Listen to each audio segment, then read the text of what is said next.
going to go to me who didn't do quarterfinals. I did Yes, you're qualify. next. Yeah. I like, so I've crowdsourced and talked to some of my friends in the space. The crossovers were a good test. The V-ups were just a dumpster fire. I think everyone can agree the V-ups should have just Not been there. Yep. it, the workout one, you could have kept them, had them do 50 up front, and then you never did them again. Was probably like one idea, but there wasn't really. And the problem is, we're also trying to judge Bosman, and really, he's only had this is his first actual year. Mhm. You can, I will hand up in a test. I would say a lot of last year's programming up until the games was probably already pre-done by Dave. Nobody knows that for a fact. Nobody could tell me it's a fact, but I will just raise my hand and just say this is his first year. So I'm giving him the out. But again, we saw in the open, the 1 rep max thruster was an issue because of People moving their questionable knees. reps. Yeah. Fine. It's a heavy 1 rep max thruster, whatever. Then it's the shuttle walking, and you can get a good score. Crowdsourcing from individual and team athletes, there wasn't really any tests that really made people have to do anything out there that really was like, you can full on send taste pennies, really reach. And I think to Victor's point, what you were trying to say is like, they're not testing the fittest on earth because that's the games. They're trying to get the most well-rounded athletes as much as they can.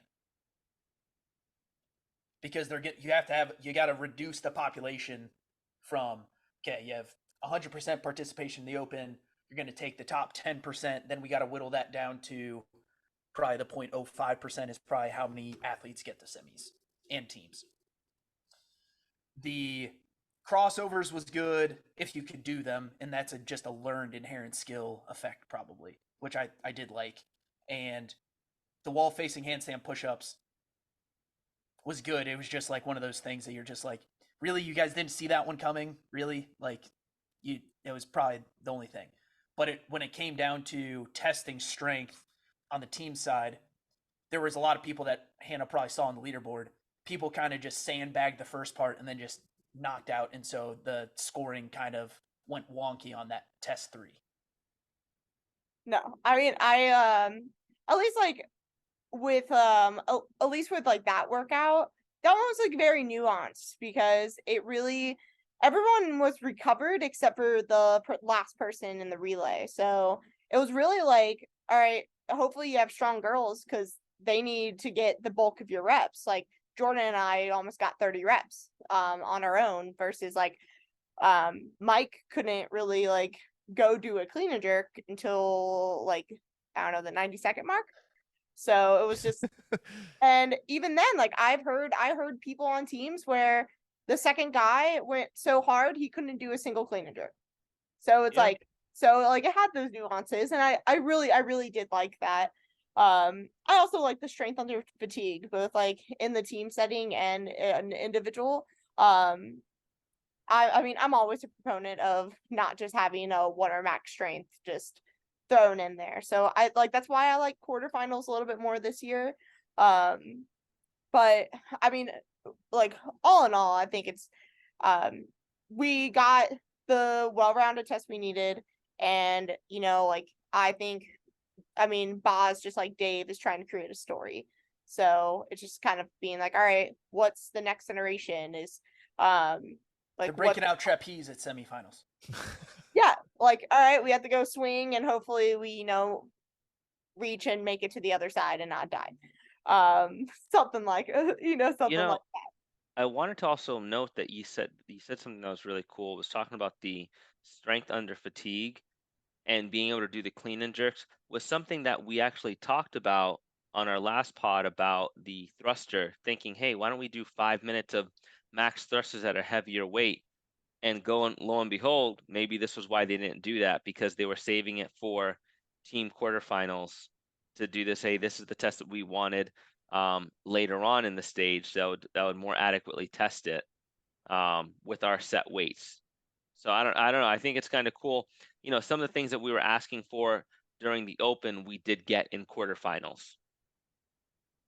I would say they did a better job testing the strength in the open when they got to the snatching workout than they did.